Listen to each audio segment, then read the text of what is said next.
here under the bridge, you're seeing hundreds of people getting processed, and this is every single day. So it's just sort of like that's the bridge, and there's like people getting processed, and then they come across on those the trains over there. Yeah, exactly. It's like an initial intake spot, and then they'll send them through, but it's nonstop all day long. People just want to understand exactly what's going on, but assume that people do not know what's going on. Well, you got to go back some time, and whenever the open border policies from the White House kind of got thrown out there, we've been overrun. How long ago was that? Cool. What year was that? 2 years ago. We're on our third year. We've been battling it for 2 years, and Change. So you're saying there's been an open border policy essentially for the past 2 years? it was an invitation. An invitation. That's how I read it. That's how it was told from the White House. So they don't have a clue what's going on here, I don't think, because if they did, maybe they would care. Maybe they would. I don't know. How does the train impact you? Because the trains have been a big story lately. There's a train just over here. This is kind of where it starts, Elon. Where you see, all these thousands of people on a train. This is where they're coming through, but it doesn't end here. It just starts here. Yeah. Medina County is where they're going to make it to the big cities like San Antonio. Two major rail lines come through my county, and on those the illegals ride. They actually control the trains because they know how to crank down the brake on the car, so when it passes a heat sensor, the conductor has to stop the train, the illegals get off, the people come to get them, and all the stolen vehicles are stealing from all over the country. Nearly every one of them is in a stolen vehicle. The fact that we are seeing all-time highs in illegal processing, that ramp is increasing. Yes. So these are really important points, because the public isn't. I think it's not necessarily clear to the public. Is this normal, or are we seeing an accelerating crisis? It's not getting better. It's getting worse. Last Friday a week ago was a historic number, 11,000 people that came over. Okay. And then on Monday, that number increased. Today is Thursday, and that number increased. We're only going in the wrong direction. This is a week. What happens 2 weeks from now? It's the wrong way. Okay. So basically, we're seeing unprecedented, all-time highs, and increasing, and spreading. Yes. It's not in just one area. It's not just like it's just one city or one town, not even one state anymore. It's not, we're talking about New York today, but Chicago, you're hearing it there. L.A., Denver. There's all these other places where it's just spreading, just continues to get bubbling up. And just to quantify it, I think you said 2,000 a day or something, just in this location. Just here. So that's like over 700,000 a year.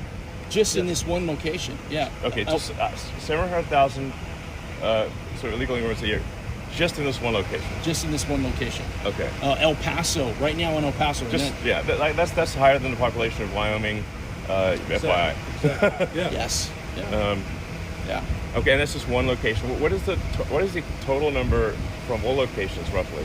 In the millions. I mean, it's so literally millions, and those are just the folks that we know have engaged. What about all the others? That's just who was actually processed. Yes, the gotaways are the ones that Yeah, so meaning that like the actual number is much higher. Much higher. Okay, that's very important for people to know. Yeah. That the actual number is much higher.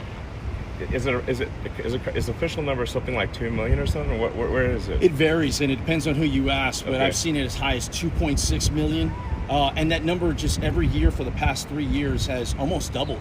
It was like 1.1. It's and doubling then it's just year after doubling year after year. It's compounding year after year because it's not just one part of the world either. It's all parts of the world that are coming. In El Paso. Yeah, I think that's actually an important point to make, because sometimes people think, well, people just come from Mexico, but this is not the case. Not the case at all. The reality is that this is an open border for all of Earth. All of Earth. And just so there's roughly 350 million people in the U.S., but there's 8 billion people on Earth. Yes. This is an open border to 8 billion people. Yes. What type of nationalities are coming through your county? We're seeing anywhere from Honduras, El Salvador, I believe Ecuador and stuff like that. Even some It's pretty much every country, right? Pretty much every country. Yeah. It's very rare that we see anybody just from Mexico. So, it's actually rare to see anyone from Mexico. And then I'm 68 miles from the border. I'm 80 miles south of here from Eagle Pass. How big is your workforce? How big is the sheriff's office? My patrol staff's only 16 strong. 16 total. Okay. So how many do you have on call at one time? Maybe 2 at the most.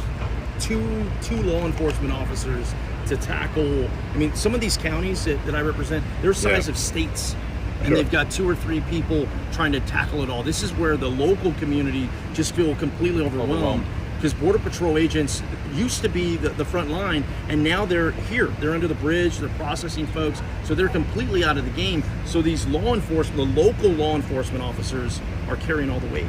Sort of roughly 2.5 million that processed illegals, and then it's maybe as much as twice double that or something. I don't know. So, Got a ways. Yeah. Call it like 4-ish million, maybe 5 million total processed and unprocessed. How many of the 4 or 5 million legal immigrants are sent back to their countries every year? I'll give you an example. Here in Del Rio sector is one of 9 sectors. Okay, we're getting about 2,500 people coming over illegally a day, and we are repatriating or sending 0 back. City of 28,000 people. We've had over 19,000 people in the last about 10 days come in. So we don't have the resources. It's like wait, the more people are coming in by far. Then it's exceeding the population of the town on a regular basis. Absolutely. This is across the board. I don't care if you're a D or an R, if you vote, don't vote, Yeah. urban America, rural America, everybody's impacted the same way. When the crisis hits your town, it's like a hurricane.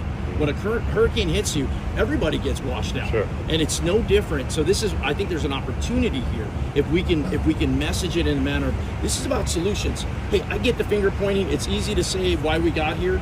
It's like, how do we just get out of here? And I think there are some real tangible solutions.